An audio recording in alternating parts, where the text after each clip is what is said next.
Hello friends, मैं हूं Jack और आप देख रहे हैं मेरा यूट्यूब चैनल जैक्स ब्लॉग। तो दोस्तों, वेलकम है मेरे चैनल पे। आज हम बात करेंगे एक मुद्दे के ऊपर जो बहुत पुराना है लेकिन जस्टिस उन्हें आज भी नहीं मिला है। सोशल मीडिया अब एक ऐसा जगह है जहां पे लोगों को जस्टिस भी दिया जाता है, यानी जस्टिस देने पे मजबूर किया जाता है गवर्नमेंट को, हर गवर्नमेंट को। तो ये एक वो प्लेटफॉर्म है जहाँ पे आप मदद कर सकते हैं उन विक्टिम्स को या फिर जिन्हें जस्टिस नहीं मिला है उन सभी को। आज हम बात करेंगे दोस्तों नेपाल में हुई एक घटना जो 2018 में हुआ था, अभी चल रहा है 2020। तो आप सोच सकते हैं कितना पुराना हो गया है और जस्टिस अभी तक उन्हें नहीं मिला है। हम बात कर रहे हैं निर्मला पंत के। आप सभी को पता होगा सोशल मीडिया पे अभी ये फोटो बहुत ज्यादा वायरल हो रहा है कि निर्मला पंत को जस्टिस मिलना चाहिए। सुशांत सिंह राजपूत के केस अब सीबीआई के हाथ में आ गया है, तब इसमें लोगों को उम्मीद दिखने लगा है।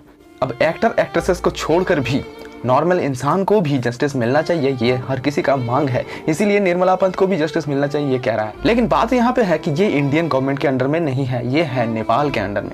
तो नेपाल के गवर्नमेंट को भी ये देखना होगा कि जस्टिस उन्हें मिलना चाहिए। इतना दिन हो गया है और इतना बड़ा कांड। दोस्तों, हम सभी को दिल्ली के निर्भया के बारे में पता है कि कितना दर्द सहना पड़ा था और कितना घिनौना काम किया था, जो हमारे जिस्म अभी भी सोचकर वो दर्द बयान नहीं कर सकते, उस दर्द को सहन नहीं कर सकते हैं। इतना दर्द उन्हें हुआ था।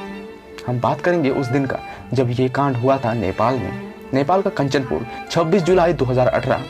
एक लड़की निर्मला जो अपनी पढ़ाई को आगे बढ़ाना चाहती थी और जिंदगी में कुछ बनना चाहती थी और पढ़ाई के लिए, स्टडीज के लिए वो अपने दोस्त के घर जाना चाहती थी। और फिर उस दिन 11 बजे 26 जुलाई को वो अपने दोस्त के घर पढ़ने गई थी। साइकिल लेके कंचनपुर में वो लड़की पढ़ने गई। करीबन 11 बजे वो अपने दोस्त के घर पहुंची और 3 बजे तक पढ़ाई किया, जो भी किया, बातें किया, सब कुछ किया 3 बजे तक। और उसके बाद वो घर के लिए रवाना हो गए। यही भी प्रॉब्लम है, वो घर नहीं पहुंच पाई। निर्मला जो हम सबकी बहन, दोस्त, कुछ ना कुछ लगती है, वो घर नहीं पहुंच पाई। उसकी मम्मी बहुत ढूंढने की कोशिश किया, जब वो वापस नहीं आई शाम तक बहुत ढूंढने की कोशिश किया हर दुकान में जाके। ये इन्फॉर्मेशन मुझे इंटरनेट से ही मिला है, मैं पहले बता देना चाहता हूँ। इंटरनेट से मिली ये सब इन्फॉर्मेशन है जो हम आप तक पहुँचाना चाहते हैं। उसकी मम्मी बहुत ढूंढी, फिर उन्होंने पुलिस में जाके कंप्लेन भी किया। नेक्स्ट दिन यानी 27 जुलाई को पुलिस ने इन्वेस्टिगेशन शुरू किया और मिला एक साइकिल गन्ने के खेत के किनारे खड़ा था। और फिर उस गन्ने के खेत के अंदर जाने के बाद निर्मला का बॉडी मिला। अर्धनग्न अवस्था में कीचड़ में वो लिपटी हुई थी। बहुत ही घिनौना काम है दोस्तों।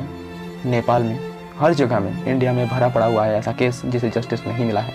ये था एक पहलू जो क्रिमिनल द्वारा किया गया था। अब हम बात करेंगे इन्वेस्टिगेशन की। इन्वेस्टिगेशन बहुत ही घटिया तरीके से किया गया है इस केस में। जो वीडियो वायरल हुआ था उस केस के दौरान, जब उनका बॉडी मिला था, तब देखा गया था कि किसी औरत ने उस वक्त सामने जो उनका पैंट पड़ा हुआ था, बड़ा पैंट, उसको धो के उसके बॉडी के ऊपर चढ़ा दिया था। हालांकि उस वक्त खराब सिचुएशन में वो सभी पहुंच गए थे, उनकी बॉडी भी बहुत खराब सिचुएशन में था, लेकिन वो एक बहुत बड़ा प्रूफ था। उनमें क्रिमिनल का डीएनए मिल सकता था। पर एक पुलिस ऑफिसर या फिर जो भी वो लेडी थी, उनको ये सोचना चाहिए था कि हम क्या कर रहे हैं, हम प्रूफ मिटा रहे हैं। तो क्या ये जानबूझ के किया गया था या फिर सिचुएशन के हिसाब से ये हो गया था, वो मेंटल प्रेशर की वजह से? अब शुरू हुआ इन्वेस्टिगेशन। इन्वेस्टिगेशन में कुछ भी आगे नहीं बढ़ रहा था, कुछ नहीं मिल रहा था और लोग बहुत ज़्यादा प्रोटेस्ट भी कर रहे थे शुरू से, पर फिर भी उम्मीद था। लेकिन हुआ क्या, जब बहुत इन्वेस्टिगेशन के बाद भी कुछ भी हाथ में नहीं लगा तो केस सीआईबी के हाथ में चला गया। नेपाल के सीआईबी यानी क्राइम इन्वेस्टिगेशन ब्यूरो। उसके बाद लोकल पुलिस यानी कंचनपुर की पुलिस और सीआईबी दोनों मिलके ये ठीक किया, हम ये दोष किसी के ऊपर थोप देंगे। और ऐसा ही हुआ दोस्तों। एक क्रिमिनल जो कुछ ही दिन पहले जेल खाट के वापस आया था अपने घर, उसके ऊपर ये केस डलवा दिया। जोर जबरदस्ती उसे पकड़ा गया, उसके ऊपर बहुत ज़्यादा इंटरोगेशन किया गया और उसके बाद उनके ऊपर ये केस थोप दिया गया, ये क्राइम थोप दिया गया। लेकिन उन्होंने हर बार मना ही किया कि मैंने ये नहीं किया।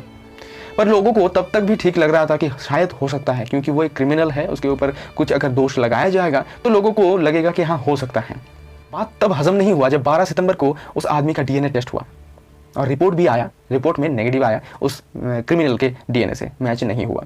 तब लोग पागल हो गए कि ये कैसा इन्वेस्टिगेशन है। और उसके बाद से शुरू हुआ तगड़ा प्रोटेस्ट, गवर्नमेंट के खिलाफ, पुलिस के खिलाफ, सीआईबी के खिलाफ। रोड में बहुत सारा मोर्चा निकला गया। मैंने वीडियोस में भी देखा, रोड में बड़ा बड़ा टायर जला के निर्मला के मम्मी पापा रोड में मीटिंग करके, बहुत सारे लोग उनकी मदद के लिए भी आए थे, लेकिन गवर्नमेंट की तरफ से उन्हें कोई जस्टिस में नहीं मिल रहा था।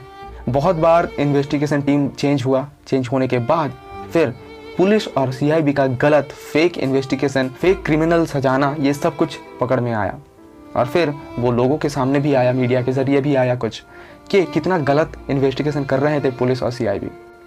उसके बाद आज तक निर्मला पंत को जस्टिस नहीं मिला है।